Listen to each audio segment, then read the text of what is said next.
चाहं अभि सन्निविष्टो मता स्मृति ज्ञान मायोहं च वैदेश्यं सर्वहेवयो वेदांतं दिवेदहंसाहं। मैं सब प्राणियों के हृदय में अंतर्यामी रूप से पूर्णतः प्रविष्ट हुआ हूं। एते मुझसे ही प्राणी मात्र की विषय की स्मृति होती है, मुझसे ही विषय इंद्रिया संयोग जनित ज्ञान होता है और स्मृति और ज्ञान का विलोप भी मुझसे ही होता है। ततत देवता रूप मैं ही वेद हूँ तथा वेदांत कृत अर्थात वेदांत संप्रदाय प्रवर्तक ज्ञानदाता गुरु मैं ही हूँ और वेदार्थ चित्त मैं ही हूँ। सबके हृदय में निशेष रूप से जो स्थिति योनि मुद्रा में, वहां भी गले के ताबीज बांधकर अन्यत्र भक्त पीटते फिरते हैं। क्रिया की परावस्था में जो स्थिति होती है वह भी हृदय में, उसका नाम ज्ञान है। यदि सब जानने की इच्छा करते हो तो क्रिया की परावस्था में स्थित रहो, क्योंकि तब किसी विषय की इच्छा नहीं होती, रहती जानने की भी इच्छा नहीं रहती। तुम्हारे सिवा अन्य कोई वस्तु जब एक हो गया है और वह सब तुम हो गए, तो वह सभी एक हुआ। एतेव तब ज्ञात हो गया कि जानने के पीछे लोग पागल होते हैं। क्या जानना है? जो जानने योग है उसे क्रिया की परावस्था में रह के ही जान सकोगे। ज्ञान वस्तुओं के रहे बिना नहीं होता। एक आदमी जानेगा, अन्य एक वस्तु को क्रिया की परावस्था में रहने पर एक एक हो जाता है, तब दो नहीं रहते कि जानने का अंत हो गया। ऐसे वेदांत पढ़ लिख कर जो अवस्था प्राप्त की जाती है वह सब कुछ जानने पर भर में अंत कर ओम ओम ओम यही जानता है जिसकी जानना उचित है। उसको भी क्रिया की परावस्था में अपने आप जान सकते हैं। वेद विद धातु को गुरु की कृपा होने पर अर्थात तुम्हारी निजी कृपा से पल भर में जान सकते हो। इस प्रकार की उत्तम वस्तु को लोग विमुख रूप से प्रत्येक जीव के हृदय में मैं ही अवस्थित रहता हूँ। मुझे ही सब प्राणियों के पूर्वानुग विषय स्मरण होते हैं। या देवी सर्वभूतेषु स्मृति रूपेण संस्थिता। जीव को विषेंद्रिय संयोग जनित ज्ञान होता है। इस स्मृति तथा ज्ञान का अभाव में मुझसे ही होता है। या देवी सर्वभूतेषु भ्रांति रूपेण संस्थिताओं का ज्ञान होता है। मैं ही सर्वदेव मैं हूँ, इसलिए सब वेदों का वेद भी एकमात्र मैं ही हूँ तथा समस्त ज्ञान का गुरु भी मैं ही हूँ। यदि कहो तो सद्भाव तुम्हारा ही है। यह जीव कर्म फल क्यों भोगता है? वास्तविक रज्जु में सर्व भर में समय भी जैसे सर्वधर्म रज्जु में नहीं रहता, उसकी करता। जैसे आलोक अंकुर के उद्गम का हेतु मात्र है, उसके साथ अंकुर का साक्षात संबंध नहीं होता, उसी प्रकार जीव के कर्मानुरूप फल का उदय होता है। अन्यथा कर्म के साथ आत्मा का कोई संबंध नहीं होता। कर्म जीव का ज्ञान जनित भाव मात्र है। आत्मा में अज्ञान का पूर्ण अभाव है, इसलिए उसमें कर्म और बंधन नहीं रह सकता।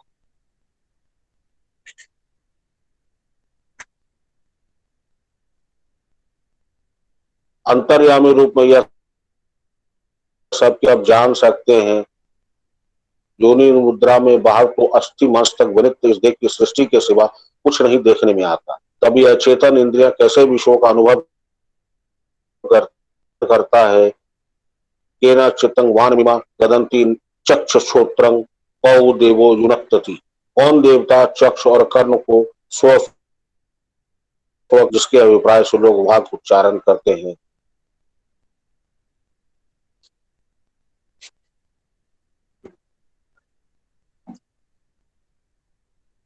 चंद्राय रामभद्राय वेदसे रघुनाथाय नाथाय सीताय पतये नमः। विनाशां सकलापदां अविरामस्य लोकानां राममेरां तां भजे। अनम चक्रम तेन रामहित परार्थम कम वाल्मीकि मधुकं भजे रामेति तरन्तं भवसागरं तरन्तं अमृतमामि कपीश्वरम् सियहि बिहाग विराम गरब दूरी कर निपुणन सक संग्राम दशरथ के रन बांकुरे। राजाओं के गर्व दूर करके श्री रामचंद्र सीता जी को बाहेंगे। महाराज दशरथ युद्ध में तो जीत ही कौन सकता है। व्यर्थ मरहु जनिगाल बजाई मन मोदक की भूख बुताई सिख हमारी सुनी पदम जन हो जिय सीता। गाल बजाकर व्यर्थ ही मत मरो, मन के लड्डुओं से भी कहीं भूख बुझती है। हमारी परम पवित्र सीख ने जी में साक्षात जगत जननी समझो। जगत पिता रघुपति विचारी भरी लोचन सभी ले निहारी। सोरासी ए दो बंधु शंभु उर्वासी। और श्री रघुनाथ जी को जगत का पिता विचार कर नेत्र भरकर उनकी छवि देख लो। सुंदर सुख देने राशि में ये दोनों भाई शिव जी के हृदय में बसने वाले हैं। स्वयं शिव जी भी जिन्हें सदा हृदय में छिपाए रहते हैं, वो तुम्हारे नेत्रों के सामने आ जाते हैं। सुधा समुद्र समीप बिहाई मृग जलु निरखहि मरहु कत धाई करहु जाई ना जहु कोई भावा हम तो आज उस जन्म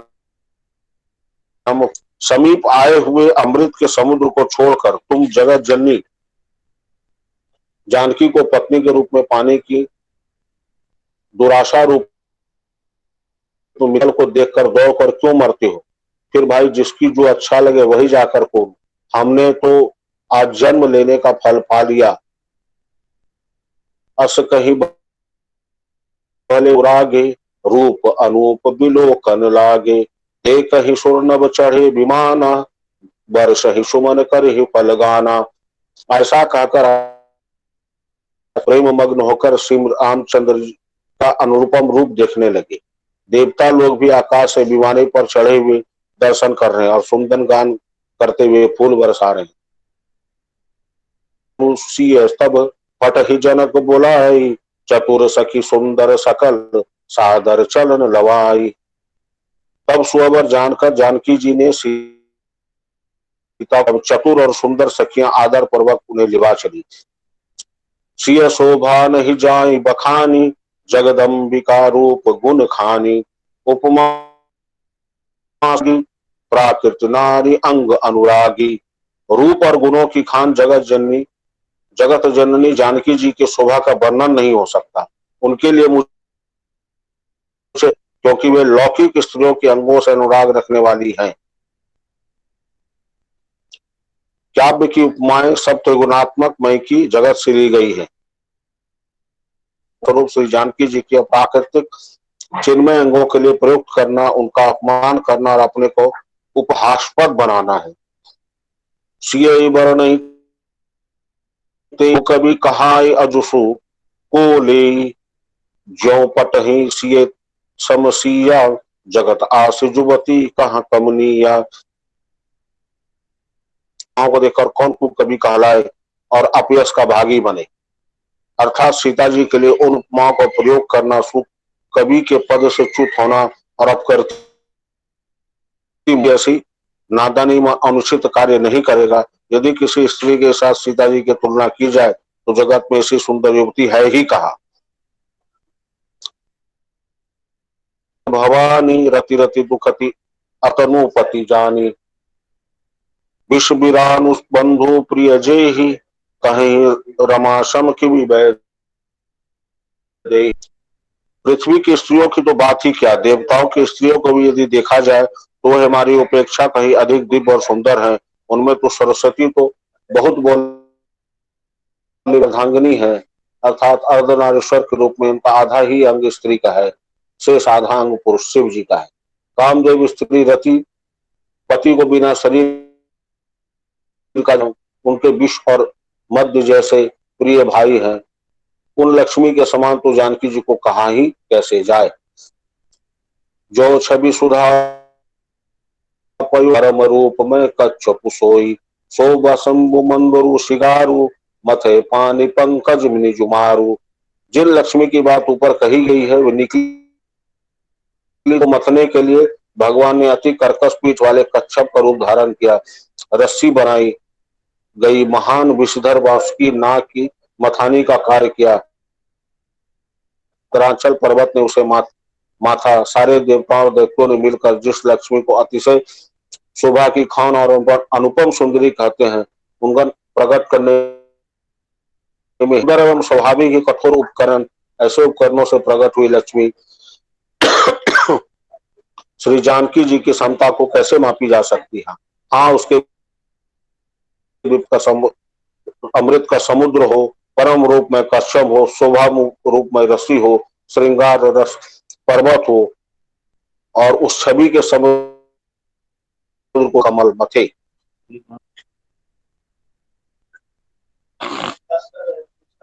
हाँ हाँ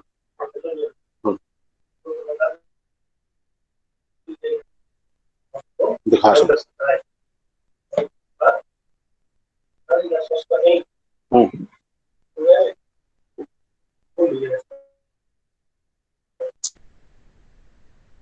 लागे पखारन पाय पंकज प्रेम तन पुल कावली, नभ नगर गाय धोन उमग जनु जहु दिशि चले। जे पद सरोज मनोज अरे उद सुकृत सुमिरत विमलता मन सकल कलिमन भाजहि। जय परसि मुनि बनिकालहि, पातक मई मकरंदु जिनको शुंभ सिर सुचिता, अवधि सूर बर नहीं करि मधुपम जन से अभिमत गति लहे। जे पद पखारत भाग्य भाजन, जनक जय जय सब कहे। विष्णु संख्या 117।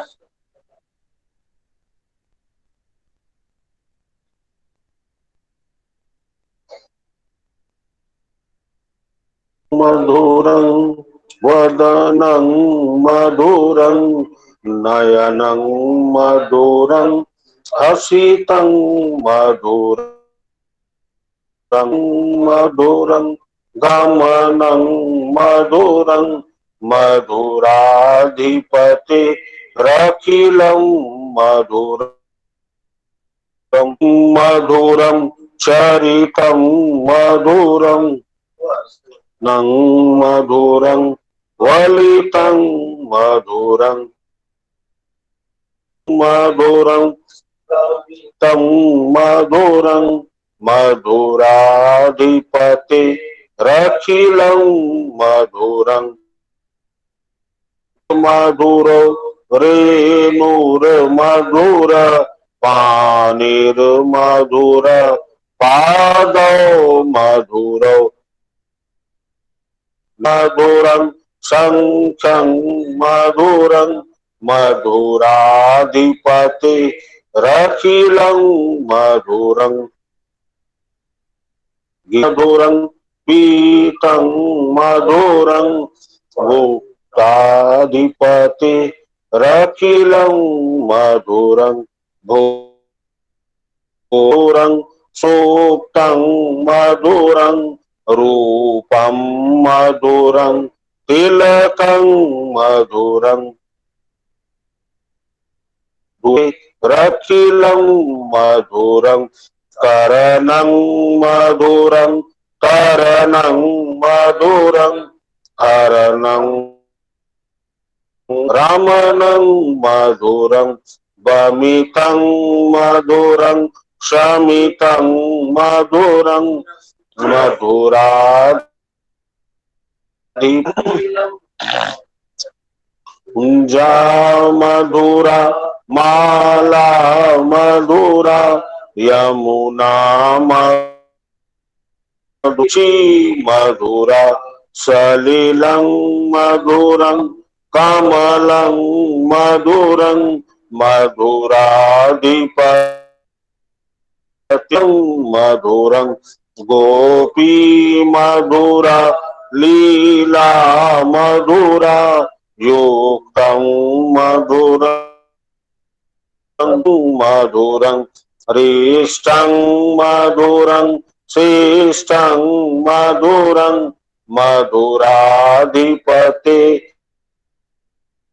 मधुरं गोपा मधुरा गावो मधुरा यष्टिर्मधुरा श्री दलितं मधुरं फलितं मधुरं मधुराधिपते रखिलं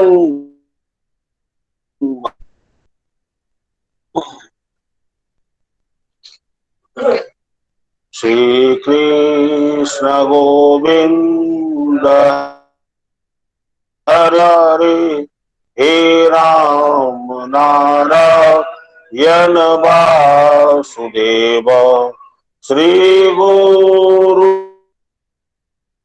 हे आत्मदेव हे माता दुर्गे हर विश्वनाथ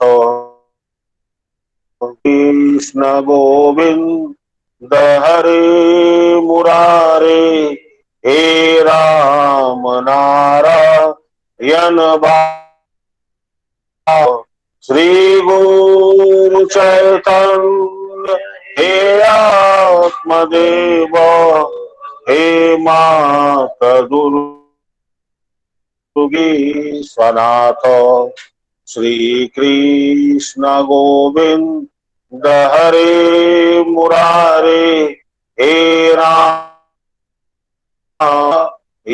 वासुदेव श्री गुरु चैतन्य हे आत्मदेव माता दुर्गे हर विश्वनाथ श्री कृष्ण गोविंद हरे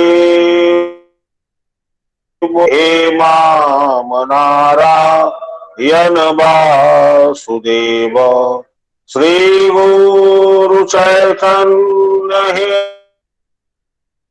देव हे माता दुर्गे हर विश्वनाथ श्री कृष्ण गोविंद मुरारे हे राम नारायण वासुदेव श्री गुरु हे आत्मदेव हे माता दुर्गे हर विश्वनाथ पुण्य श्लोको युधिष्ठिर पुण्य श्लोकाच वैदेही पुण्य श्लोको जनार्दन वकुसुम संकाशम काव्युतिम द्वांतारि सर्व पापग्नम प्रणतोस्मि दिवाकरम वक्रतुंड महाकाय सूर्यकोटि समप्रभ मे देव सर्वकार्येषु सर्वदा वासुदेव सुब्रह्मोऽस्मि ताई मामी पुनः पुनः आजन्म दुःखोऽस्मि सूदन हे नीलकंठ वृषध्वज पंचवक्त्र लोकेश शेष वलय परमथेश सर्व हे दुर्जटे पशुपते गिरिजा सर्वबाधा विनिर्मुक्तो धन धान्य सुतान्वित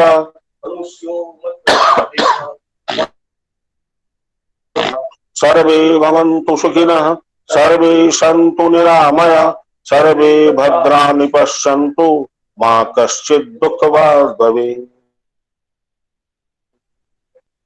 और आज का संदेश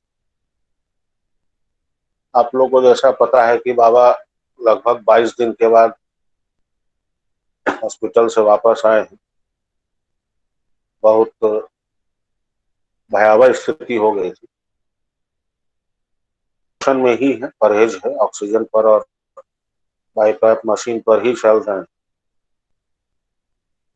तो इस स्थिति में दायित्व क्या होना चाहिए। बहुत सीधा और सरल है। तो जिस कार्य को करने के लिए बाबा ने अपना पूरा जीवन लगा दिया, जिस पौधे को, उसमें हम लोग जल देते हैं,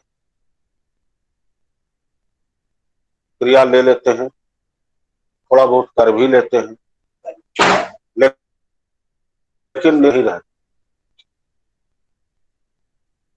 बाबा की अवस्था भी हो गई, सब लोग अपने अपने उम्र के पड़ाव को पार करते जा रहे।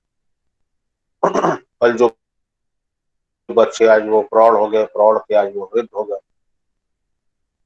एक न एक दिन लाचारगी तो सबके जीवन में आनी है, ये तो परम सत्य है, इसको कोई काट नहीं सकता। गुरु जय गुरु करने से नहीं होगा। जो बीज डाला गया है हम सबों के अंदर, जो महाराज ने बीज डाला है, वो पल्लवित पुष्पित होता रहे, ये प्रयास। बहुत छोटी छोटी चीजें हैं, उसको अगर हम लोग ध्यान दें तो जीवन अच्छा भी होगा और सुचारू भी होगा। तो साधन करें, अपने घर में आए अतिथियों का सम्मान, क्योंकि अतिथि कोई व्यक्ति नहीं होता, घर आते हैं, और अतिथि सबके घर नहीं जाते। जहां अपनापन होता है वही लोग आते हैं। महल खाली रहता है और एक कुटिया में गिटार सितार बजता है, तो ये हमारे मन के अंदर भी वाद्य यंत्र बजे, हमारे अंदर भी सबके लिए प्रेम हो, कोई अपना और या छचेरा ना हो, सब अपना ही हो। इसके लिए इसका उपाय करना तो पड़े, क्योंकि मिठास कैसा होता है जब तक गुड़ खाएंगे नहीं पता नहीं चलेगा। तो गुड़ चखने के लिए गुड़ खाना पड़ेगा, गुड़ तक पहुंचना पड़ेगा। तो साधन सिर्फ एक ही है, क्रिया। और बाबा ने जो किया बताया है उसको निरंतर करते रहे, और यही हम लोग की का सच्चा सेवा होगा। भोग रहे वो हमारा आपका ही लिया भोग रहे। आपने कहा कि तकलीफ दूर हो गई, क्यों दूर हो गई? वो तो प्रारब्ध था, कटना था 2 महीने बाद, 2 दिन में कट गया, वो गया था। तो आगे से ऐसी स्थिति ना हो, बाबा हम लोग के बीच में रहें और बाबा का लाभ हम लोग उठाते रहे। लाभ उठाने के लिए आने दिए हैं वो करते रहे, तो बाबा ऐसे ही स्वस्थ है। तो मेरी आप सबसे करबद्ध विनती है कि आप लोग साधन करते रहिए और करवाते रहिए, अपने की कोशिश, क्योंकि यही बच्चे कल चल के भविष्य बनने वाले हैं। कि मेहमान आते हैं तो उनका आदर सत्कार कैसे करना है, बड़ों को सुबह उठ के प्रणाम करना है। इससे क्या परिवर्तन होगा ये अभी समझ में नहीं आया, लेकिन आने वाला समय में जीवन उनका कितना सुवासित होगा, कितना सुगंधित होगा, इसका अनुमान। मेरी आप सबसे विनती है, इन सब बातों को अमल में रखें, बाबा के शीघ्र स्वास्थ्य लाभ के लिए कामना करते रहे। और बाबा भी आप लोग के सामने हैं, देख लीजिए। तो प्रेम जय गुरु, आप सब लोग सुखी रहे। अभी बाबा आपसे देखेंगे, आप लोग थोड़ा सा इंतजार कीजिए, जाइएगा नहीं।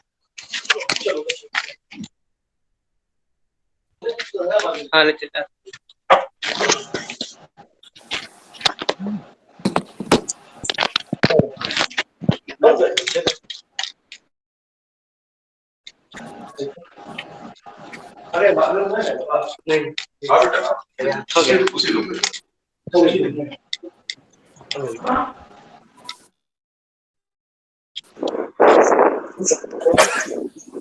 अभी करना नहीं लगा।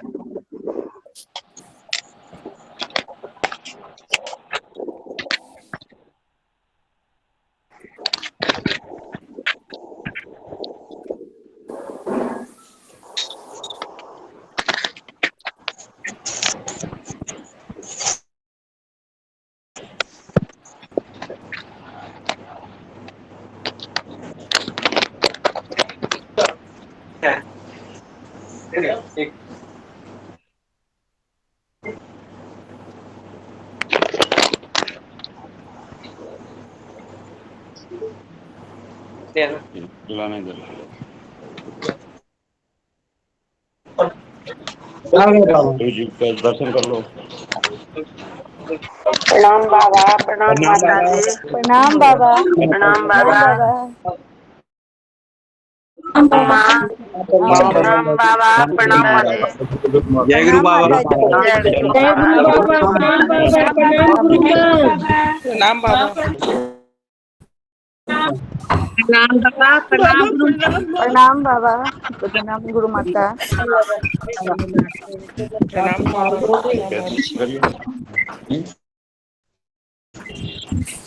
करता नहीं है। बाबा प्रणाम। हाँ प्रणाम। बाबा प्रणाम, जय गुरु बाबा।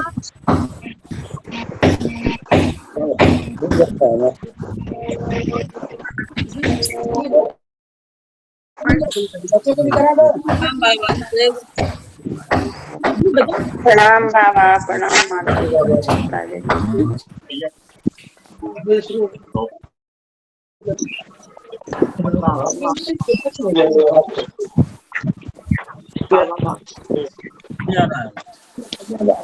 हाँ बाबा। चलो ठीक है, वो आ जाएगा।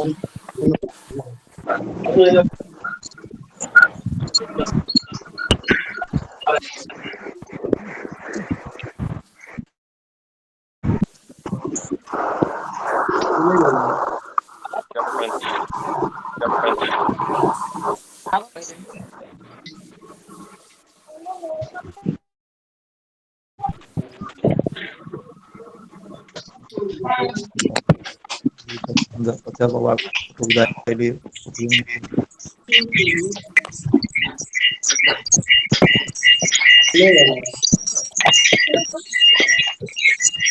बाबा को नहीं दिख रहा है।